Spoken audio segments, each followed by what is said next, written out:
We will now proceed, honorable delegates, to the first order, which is the consideration of the report of Select Committee on Security and Justice.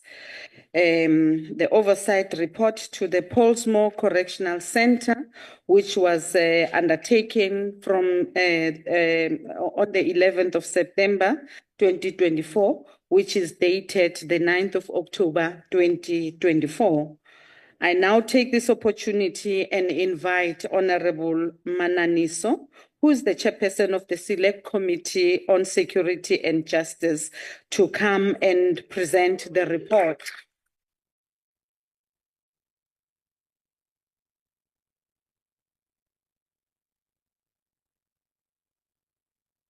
Thank you, Chairperson, and good afternoon, honorable members and our guest today inside the House and those who are joining us on the platform. We are actually considering this report as the Select Committee on Security and Justice. This report has been ATC on the 22nd November 2024, page 108. Oversight visit to the Pollsmoor Correctional Center on 11 September 2024, dated the 9 October 2024. The Select Committee on Security and Justice conducted an oversight visit to Pollsmoor Correctional Center in the Western Cape Province on the 11th September 2024.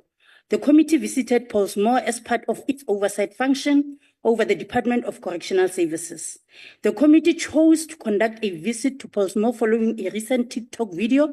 You would know it was all over, members, and we decided that we would need to swiftly respond to that issue.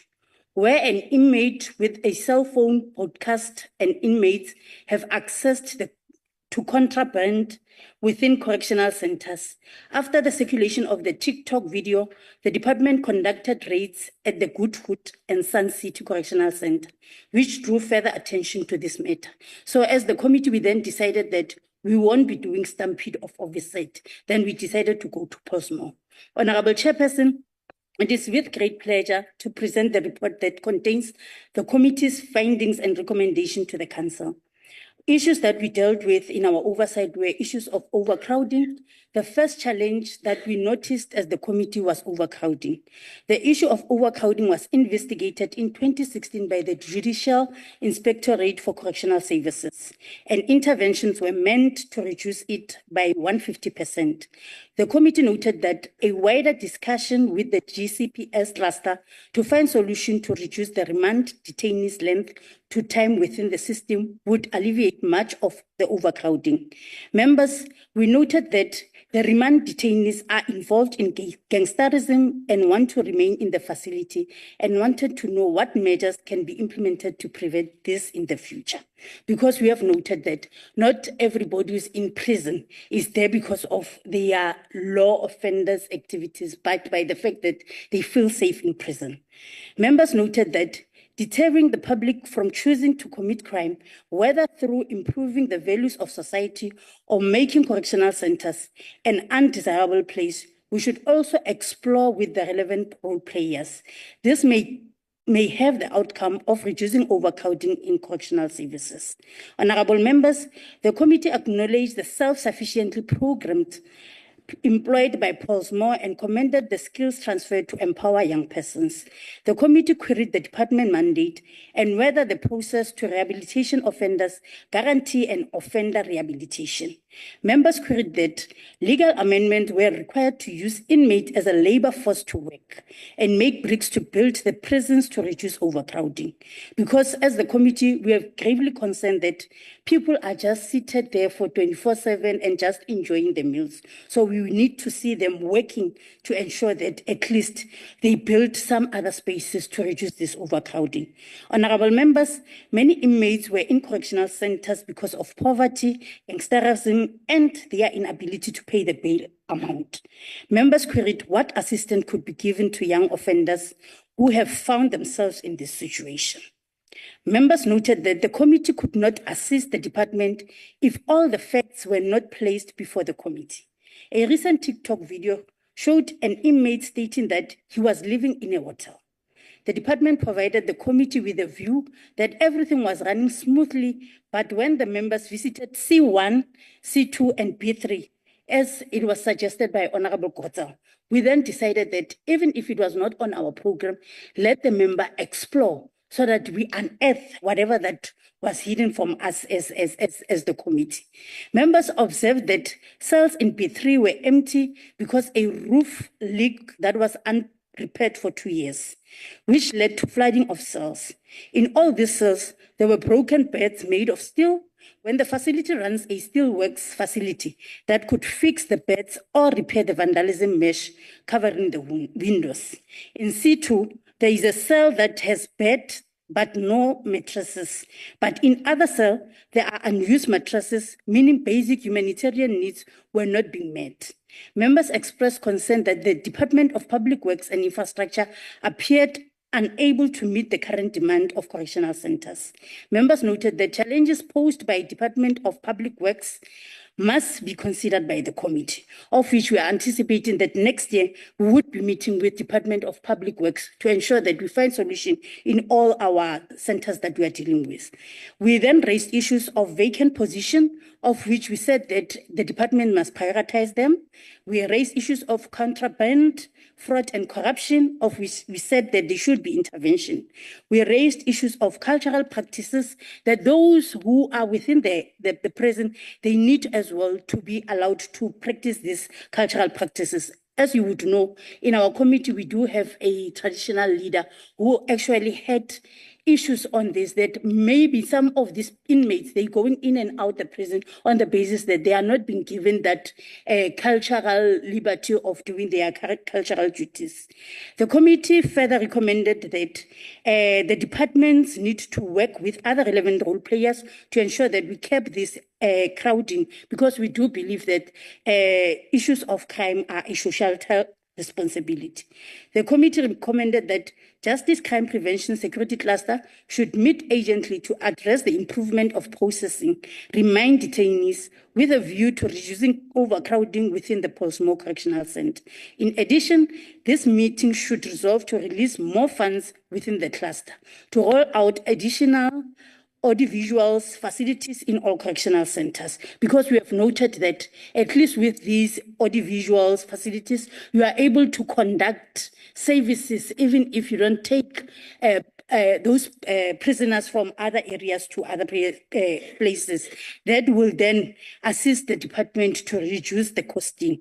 The committee recommended that the DCS engages with the municipality and other key role players to assist with the repair work of correctional centers, specifically regarding the continuous flooding of cells in certain areas due to broken water pipes. The committee called on the Department of Public Works and Infrastructure to repair all the damages infrastructure at the center. And on this one as well, Honorable Chairperson, we have employed the department to actually use the inmates to ensure that they do all this maintenance and repair.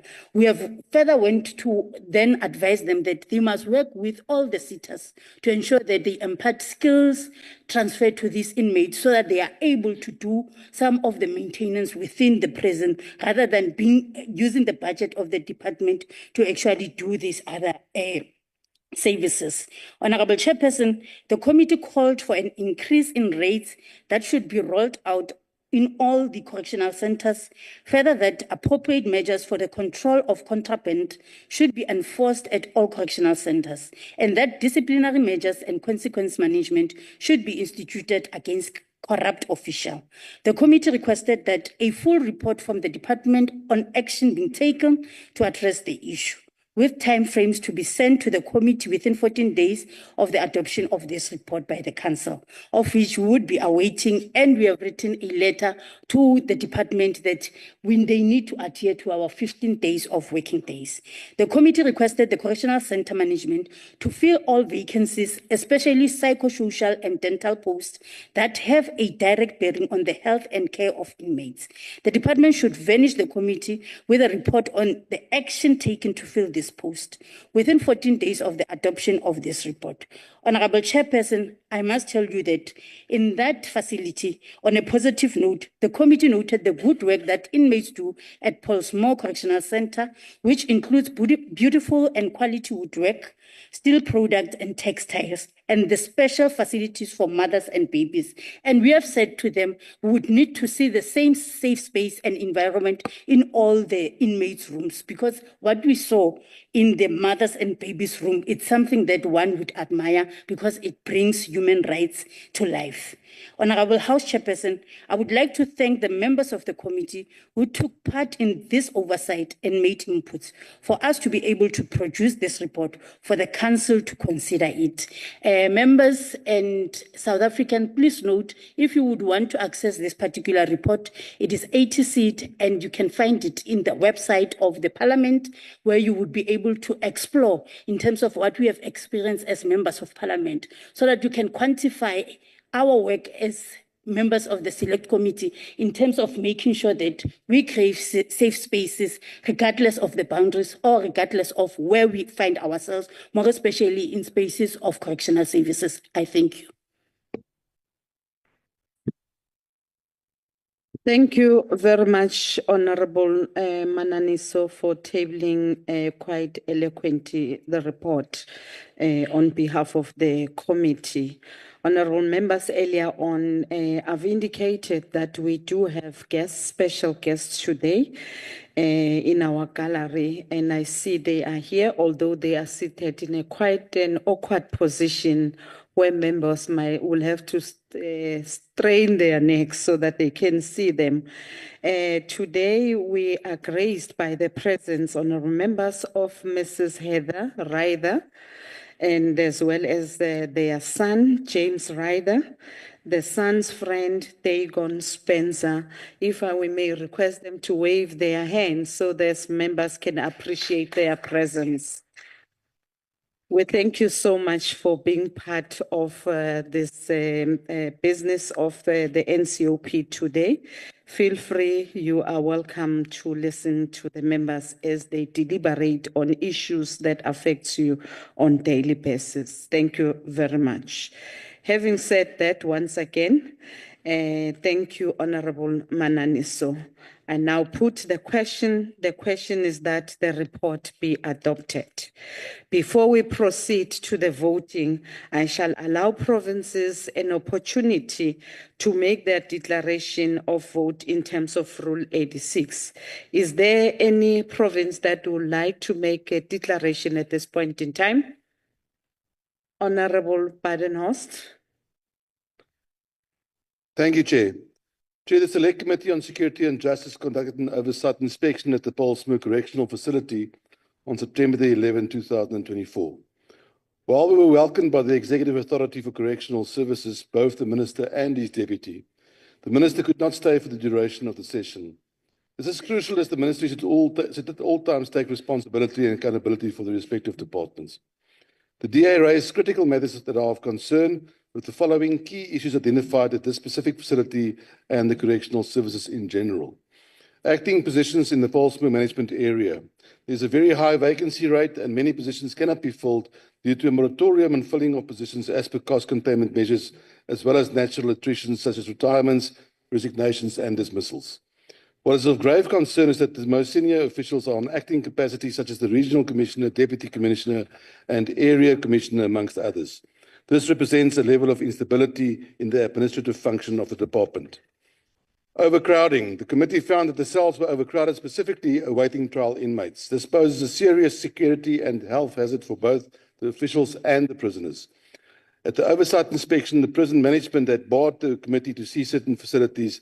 It was only at the insistence of the DA representative, that the true view of the conditions of the cells was uncovered. Overcrowding is a big problem, Honourable Chair. Notably, Paulsmoor Prison's medium B section, designated for male inmates, are overcrowded by 200%. In fact, as of June 2022, Western Cape Correctional Facilities housed some 26,633 inmates, exceeding their capacity by 49.51%. Poor infrastructure. The committee has also observed the poor state of the Paulsmoor Correctional Facility. This included leaking roofs causing water to seep into cells, ceilings that are peeling off, and sections with no electricity and unmaintained cells. The committee resolved that an urgent intervention is needed, and the meeting between the entire justice, crime prevention, and security cluster is needed. While the challenges are not insurmountable, an urgent intervention is needed to address key challenges that the Department of Correctional Services is facing. Chairperson, however, the Western Cape will support the report as tabled. Thank you. Thank you very much, Honorable Baden-Horst.